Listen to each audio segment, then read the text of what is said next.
Terorismus představuje jednu z nejvážnějších bezpečnostních hrozeb současnosti.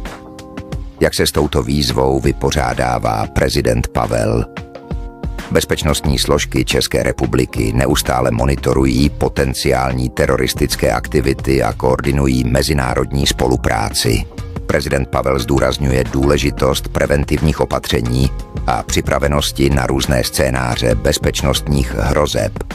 Spolupráce s NATO a EU posiluje naši schopnost čelit teroristickým výzvám.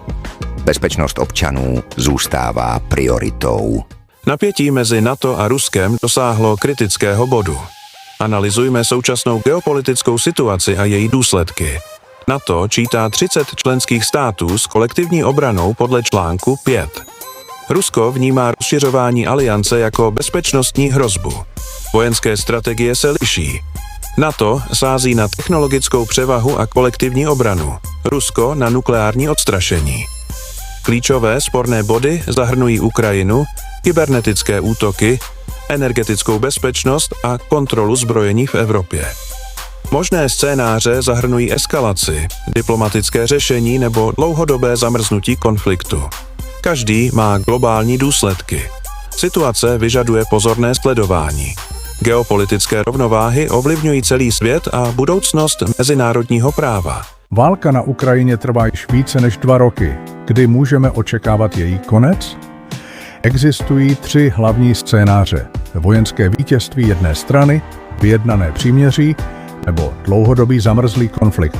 Klíčové faktory zahrnují mezinárodní podporu, ekonomické sankce a vůli obou stran k jednání. Diplomatické řešení zůstává nejlepší cestou k trvalému míru v regionu. Bude někdy Česko ve válce s Ruskem? Tato otázka znepokojuje mnoho občanů. Současná geopolitická situace je napjatá, ale přímý konflikt mezi Českem a Ruskem je velmi nepravděpodobný. Česká republika je členem NATO. Kolektivní obrana znamená ochranu všech spojenců. Důležité je posílit kybernetickou bezpečnost a monitorovat bezpečnostní trendy v regionu.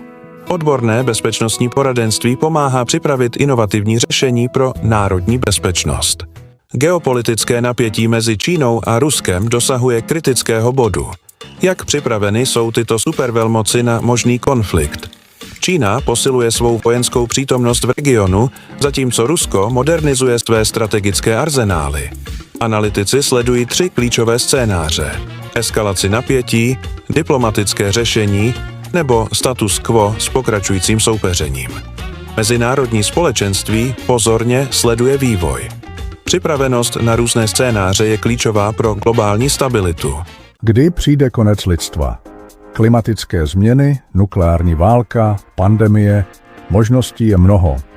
Vědci odhadují, že lidstvo má před sebou 100 až 1000 let, pokud se nic nezmění. Co se stane poté? Příroda si rychle vezme zpět to, co jsme jí vzali. Za miliony let vzniknou nové druhy, planeta se obnoví a možná vznikne nová inteligence. Konec lidstva není konec života. Je to pouze další kapitola v kosmické historii. Otázka není kdy, ale jak naložíme s časem, který nám zbývá. Ve světě právě probíhá více než 50 aktivních konfliktů. Proč je všude válka? Hlavní příčiny jsou boj o zdroje, moc a ideologické rozdíly mezi národy. Historie ukazuje, že lidstvo válčí od počátku civilizace. Je to naše přirozenost? Moderní zbraně však mění pravidla hry. Jedna chyba může zničit celou civilizaci, ale existuje naděje. Mezinárodní spolupráce a diplomacie mohou předejít katastrofě. Otázka zní, dokážeme se poučit z historie nebo opakujeme stejné chyby? Bude válka mezi Japonskem a Čínou? Tato otázka znepokojuje experty po celém světě. Teritoriální spory o ostrovy Senkaku a rostoucí napětí v regionu vytvářejí rizikové faktory. Čína posiluje vojenské schopnosti, zatímco Japonsko má silné aliance s USA a západními mocnostmi. Avšak ekonomická provázanost a obchodní vztahy činí z přímého konfliktu nákladnou volbu. Diplomatické úsilí a regionální stabilita zůstávají klíčem k předcházení konfliktu v budoucnosti. Německá říše se sama zničila kvůli překročení svých možností a ideologickému fanatismu, který vedl k sebezničujícím rozhodnutím. Navzdory počátečním vojenským úspěchům se režim stal obětí vlastní agrese a neudržitelné expanze. A co Česko? Naše země prošla pozoruhodnou transformací od roku 1989 až do současnosti. Do roku 2025 Česko upevnilo svou pozici v EU, rozvinulo technologické odvětví a posílilo demokratické instituce. Zatímco říše padla kvůli vlastní destruktivnosti, Česko vybudovalo stabilní a prosperující demokracii. Může AI zničit lidstvo? Tato otázka fascinuje i děsí současný svět.